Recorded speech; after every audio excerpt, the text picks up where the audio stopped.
If you can't afford to get into the residential market, it may actually be cheaper for you to buy a commercial property, breaking even or giving you already cash flow while you accumulate for your deposit to buy your dream home or invest into the area you want to.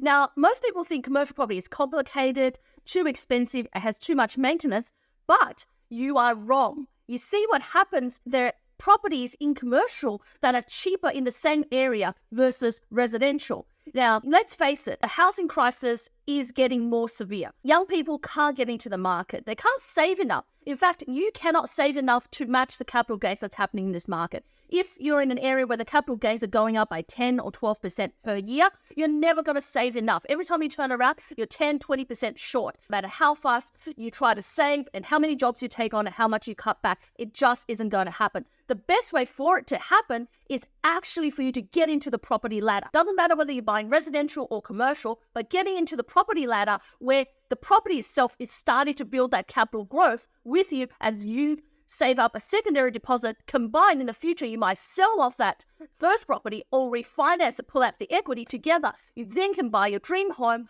or invest into your dream suburb. Helen, isn't a commercial property really, really expensive? I see out there the big brand names like Dan Murphy's, McDonald's, KFC, the childcare center, the petrol station. They're all multi-million dollars. I can't even afford a property that's $500,000 or $800,000. So how can I buy a commercial property?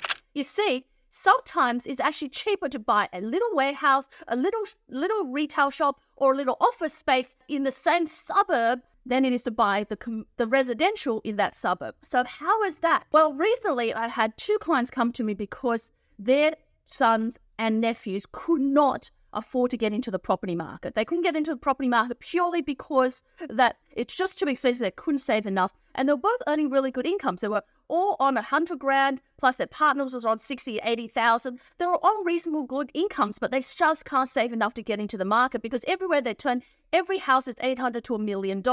So they, for their parents and uncles, suggested that they come to me because they had such a great success and they buy a commercial property, which helps them save for a deposit to get into a residential property. So that's a really innovative way, out of the box way of thinking. And that's the way you need to think if you want to get into the market. So I want to share with you 2 examples that I've been helping my clients get into recently. And they're all properties under $500,000. You see, this one here, the first one is a property at $275,000. It's an office space. It's got a brand new lease, a 3-year lease, and it is in Mount Waverley. Now, the average unit in Mount Waverley is somewhere around $500,000 to $600,000. The average house is anywhere from $950,000 to $1.1 million. So if you're a young couple trying to get in, isn't it better to buy a $275,000 office space that's giving you a bit over 6% yield? That is going to not only break even, but give you cash flow in your pocket to help you save for the deposit, plus give you capital growth in the next couple of years. Then it is to buy a residential property where you are totally negative and that you have to shell out your own money and it stops you after you buy the first property. But how does the numbers work? Let's say you're buying this $275,000. Now, how much deposit do you need? You need overall about somewhere around that $80,000 to $100,000 to buy this property. Now, why is that? Let's say you buy this $275,000 and you are borrowing 80% for this property. So you're borrowing 80%, you need to come up with 20% deposit. Now, 20% deposit is around that $55,000, allowing for about 5-6% of stamp duty, which is about $13,750. Melbourne's a little bit more than the other states, so you might bump that up to about $15,000 to allow for that stamp duty. Plus, I add in about $10,000 of miscellaneous costs. So that might be a buyer's agency fee, that might be your legal fees, that might be inspections, application fees for loans, etc., and everything, right? So that's well and truly buffered. It comes into about $80,000. So you have $100,000, it's a comfortable buy. What does the figures look like and how much are you going to get in return? Are you going to be negative? So you're borrowing about $220,000. So if you're buying this property $275,000, you're borrowing $220,000.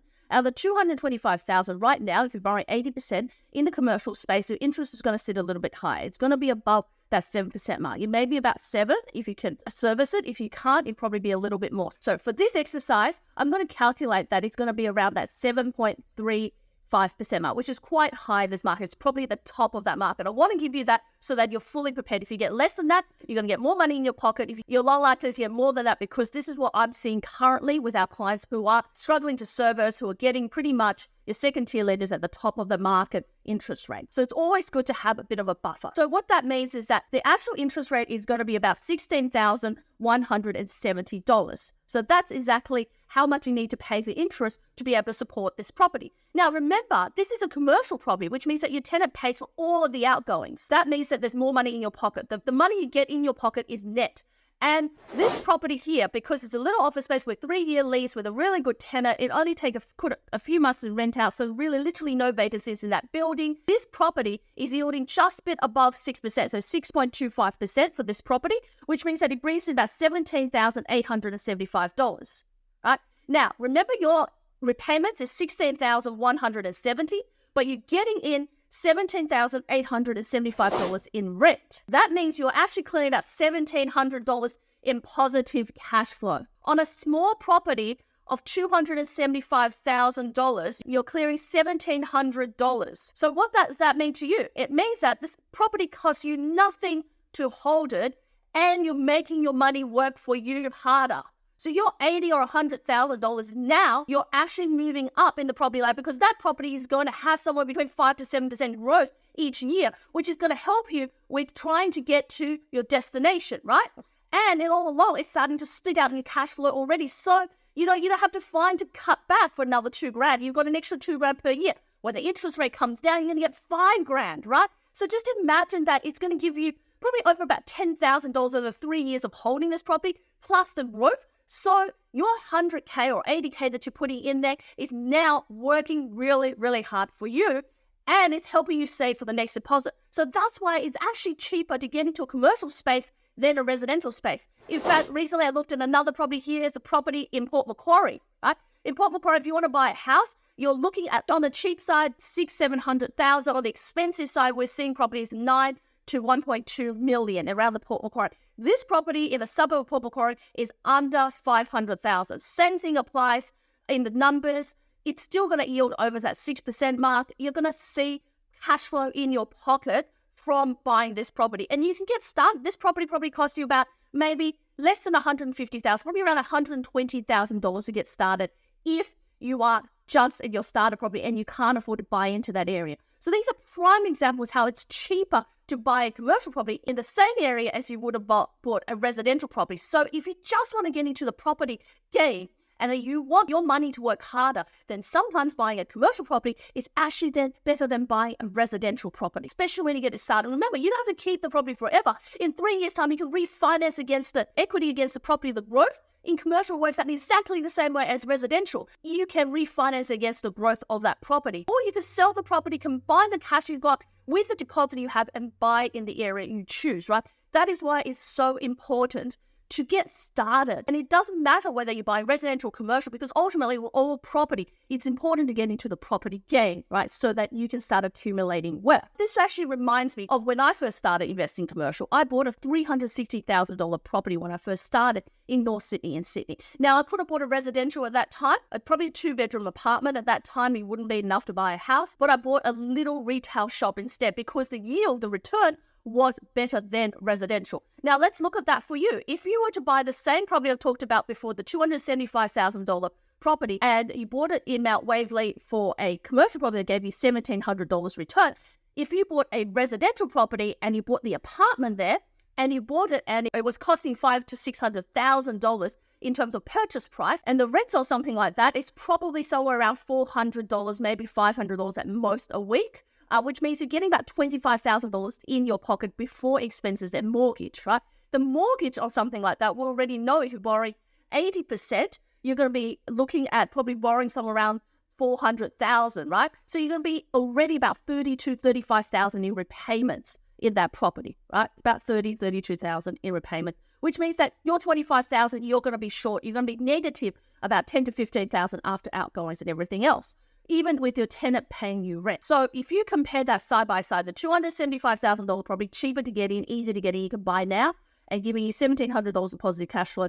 The $500,000 apartment you could buy in the same area, which you're going to be negative $10,000 to $15,000 a year, money out of your own pocket, even with a tenant. Which one will you do better to get you into the next property? Obviously the commercial one, right? So coming back to that, my story of that, buying the first property that was $360,000, I sold it 9 years later because it done its thing. I was consolidating and wanted to go up. I sold it for $1,050,000, so it tripled in price over those 9 years. Plus, I got a cash flow averaged out over those 9 years of $400 a week. So I did better in cash flow than I would in a residential property. I did better in growth than I would in a residential property, and you can too in this current market. So the property right now to buy is a commercial property in the same area you would buy a residential property rather than the residential property. But the commercial property can help you get into the residential property in the future that you want. If you are new to this game and you don't know how to get started and you're thinking that I really want to get into the property ladder, there's 3 fastest ways to get started. Number 1, buy a commercial property, if not in the area, but in this price bracket you can afford to buy, right? Doesn't matter where it is, as long as it's in the price bracket you can afford to buy that has growth. As long as it's in metro, it has growth, or metro fringe, it has growth, and it suits your purposes of the future. Plan 3 years ahead. Buy that property instead of buying a residential property because it's going to get you started on the property ladder. Number 2, going with a friend or a group of friends and buy a property that you would not have been able to afford by yourself. And if that's too hard, you can always join one of our group deals here at Unikorn Commercial Property.